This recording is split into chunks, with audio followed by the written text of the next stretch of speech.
Hari ini hari Jumat tanggal 16 Oktober kita berjumpa lagi dengan saya Bu Vicky. Hari ini kita mau bermain bersama, yaitu melunce manik-manik menjadi gelang rosario. Manik-manik itu ada berbagai macam bentuk dan ukuran serta berbagai macam warna.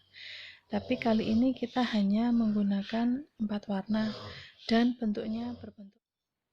Ada hal-hal yang harus kalian perhatikan mengenai manik-maniknya. Ini manik-maniknya besar.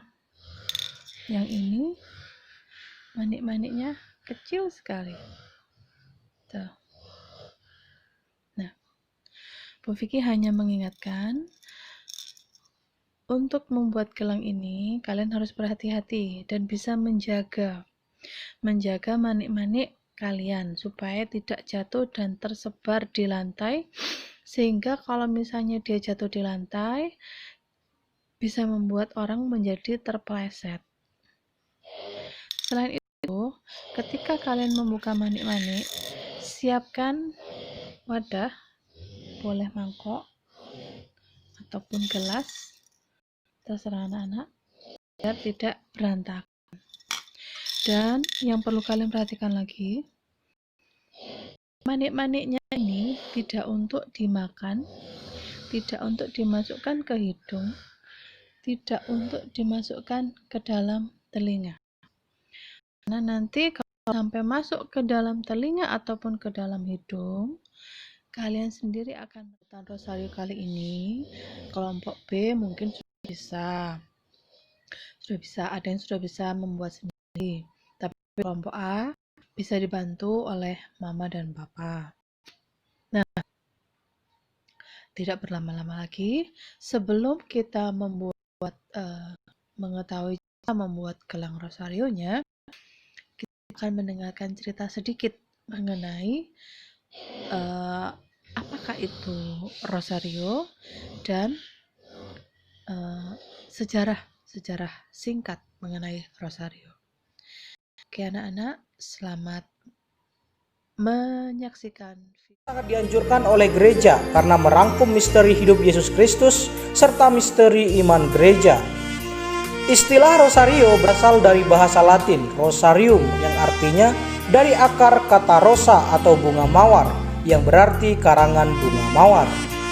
Dalam budaya masyarakat Eropa, bunga mempunyai arti yang sangat penting, yaitu sebagai tanda cinta atau tanda hormat. Pada abad pertengahan, umat Kristen biasanya merangkaikan bunga mawar untuk dipersembahkan kepada Maria. Mereka meletakkannya di rumah ibadat di depan gambar atau patung Santa Maria. Dalam proses merangkaikan bunga mawar itu, mereka mengucapkan litani pujian kepada Bunda Maria. Ada dua tradisi mengenai asal-usul doa rosario. Pertama, tradisi yang bersumber pada pengalaman Santo Dominikus, pendiri Ordo Dominikan pada awal abad ke-12. Menurut tradisi ini, Bunda Maria menampakkan dirinya kepada Santo Dominikus.